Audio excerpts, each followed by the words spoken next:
We have multiple shocking New York Knicks free agency updates that nobody saw coming, and the Knicks dodged a major bullet here as there was a lot of talk about the Knicks being interested in multiple different players who just would not have fit at all what the Knicks are trying to do here and would not have helped winning, and it would have been a disaster. However, there is still interest in one of these guys, and we're going to break it all down. What's up, guys? Welcome back to Knicks Digest. It's Chris here, and we're going to jump right into things. As always, if you guys are that percentage that's not subscribed to Knicks Digest, we got daily videos like this, all the free agency and offseason updates. We got a new head coach in Mike Brown. There's a ton going down about that, along with a bunch more moves to come. All that being said, let's jump into the video. There is a lot to go over on the Knicks. As Leon Rose checks every nook, cranny, he looks under every rock, mattress, desert cactus. That man will look anywhere to find talent to help this New York Knicks team win. And he will check in with anyone to test values of other players, and also because of genuine interest in so many different players on this team. And when that happens, sometimes you see faces like this one. Hello, Ben. I just realized I looked the wrong way. Pretend that didn't happen. Hello, Ben. There it is.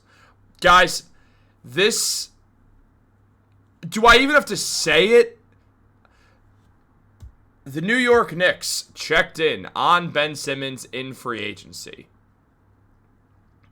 This is a true story, revealed by Ian Begley. The New York Knicks have checked in on Ben Simmons in free agency. Yeah, that Ben Simmons. You know, the former first overall pick, insane Ben Simmons. The guy who last season averaged 5 points, 5 rebounds, 5 assists, did not get a block or a steal per game, despite used to being one of the best defenders at a very young age, or the best on-ball defender in the NBA. The man who's never shot a three-pointer because he's terrified of it for some reason or another, and then posts videos of him in the offseason shooting three-pointers. We're all done falling for it. He's about to be 29 years old, and he's a free agent in the offseason, and there is a lot of talk surrounding what he is going to do next. And it was revealed by The Athletic that both two Clippers players, Amir Coffey and Ben Simmons, are incumbent free agents, and while both were rotation players entering the postseason, they were both out of the mix by the end of the Denver series. In Coffey's case, he didn't play a single minute in the playoffs. Coffey and Simmons are both expected to get better offers elsewhere than they will from the Clippers, with Simmons, in particular, looking at teams with exceptions. He's not looking for a minimum deal.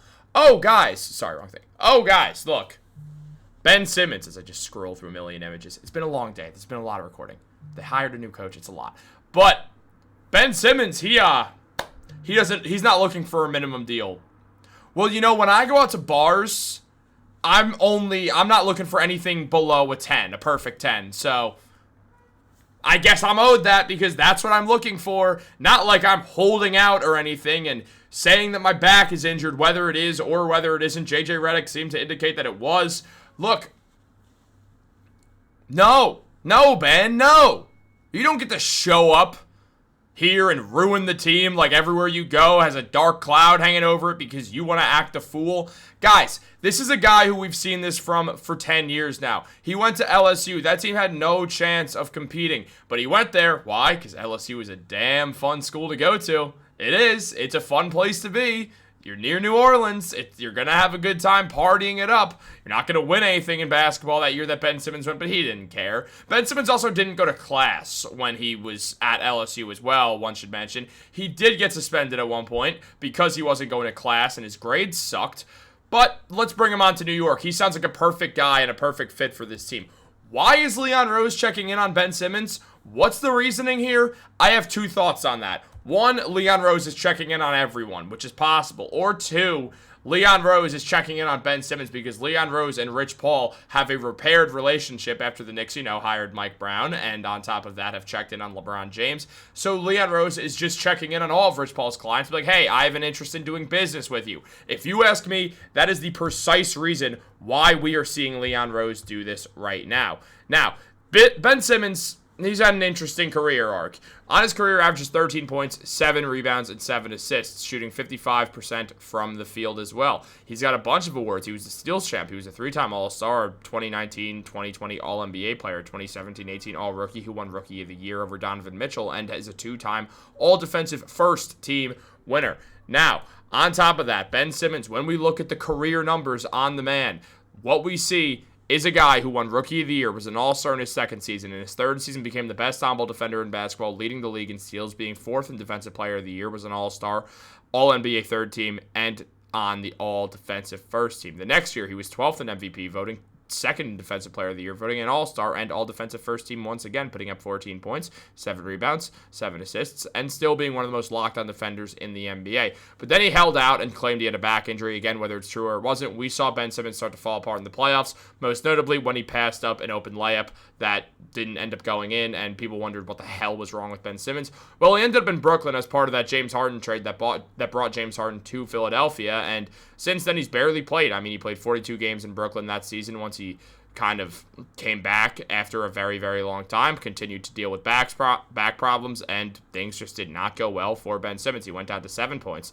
6 rebounds, and 6 assists. So what we saw was a Ben Simmons who was regressing.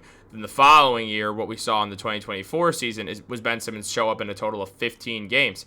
After that, we saw Ben Simmons play 51 games this season between the Brooklyn Nets and the Los Angeles Clippers. Now, in that time, what did we see from Ben Simmons once he got to the Clippers, where he always wanted to be so he could be in Los Angeles after all? He averaged 3 points, 4 rebounds, and 3 assists. He shot 43% from the field, despite the fact that he only shoots from the paint. His steals went down, his blocks went down. No, yeah, his minutes went down because he wasn't doing anything of value. Now, on top of that, when we consider the Knicks and their veteran free agent situation, as the New York Post mentioned, the Knicks probably cannot afford to offer more than veteran minimums to sign Simmons because of the pending additions of Jordan Clarkson and Gershon Yabusele in free agency that put the team at the second apron for salary cap purposes. And that's true. They can barely even offer Ben Simmons a veteran minimum. They really can't offer Ben Simmons a veteran minimum. However, he's not the only player who the New York Knicks have harbored recent interest to who's a former first-round pick. And the other one is Deandre Ayton. As it was revealed by Shams Charania after Ayton signed with the Lakers that the Knicks, Clippers, Bucks, Pacers, Cavs, and Nuggets all had interest in Ayton before his decision to sign with the Lakers. Multiple teams reached out to Portland Trail Blazers GM Joe Cronin after the buyout of Ayton on Sunday, and they all got rave reviews of him as a teammate, despite the fact that there was some reports of him potentially getting in fights in the locker room and stuff like that. Ayton last season, the numbers were a lot different than Ben Simmons' put up 14.5 points, 10 rebounds, 1.5 assists, 1 block, and nearly a steal per game, shooting 56% from the field. The defense is a negative, though, with Deandre Ayton. It's the big problem surrounding him is he's not a great defender at all. He was supposed to be a generational defender and just a generational big man. That didn't happen.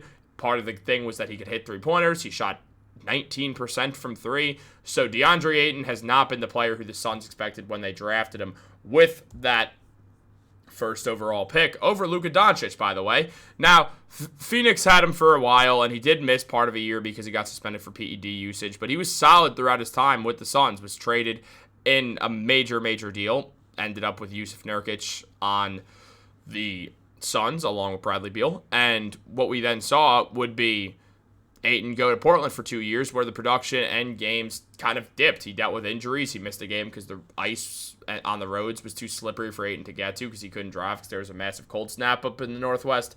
And we saw him in his Trailblazers career average 15.7 points, 10.7 rebounds, and 1.6 assists. He shot a 57% clip from the field. Didn't really shoot threes at all, but shot 16.7% from three-point range throughout his time with Portland. He was not what Portland hoped he would be. He blocked 0.9 shots per game and just truly was not a great defender with a true shooting percentage of 58.5, which you do want to be better out of a big man. He's an elite rebounder. No one's saying he's not an elite rebounder. I really don't think this is a huge needle mover for the Lakers. I don't think the Lakers are in good position at all. I understand why LeBron might request a trade. I think it actually makes sense for him to do so. But with all this being said, what were you thinking here, Leon? Kind of interesting. What is Leon cooking right now? And frankly, I'm very happy that we're not going to see either of these guys end up in Knicks jerseys at all. They don't need Ayton whatsoever, and they certainly don't need Ben Simmons to come and just ruin the vibe instantly. What do you guys think about this? I imagine you're not going to like it very much either, because why would you? Like this video, subscribe, turn on post notifications if you do believe Ben Simmons should sign with the Knicks. Let me know why. I used to be a big Ben Simmons fan, but he just doesn't have it anymore. He's got a terrible attitude. Comment down below. Have a great day. Also, we have channel members in case you're interested in that. Bunch of cool perks that we are going to start giving out and start really rolling out as well. Have a great day and go Knicks.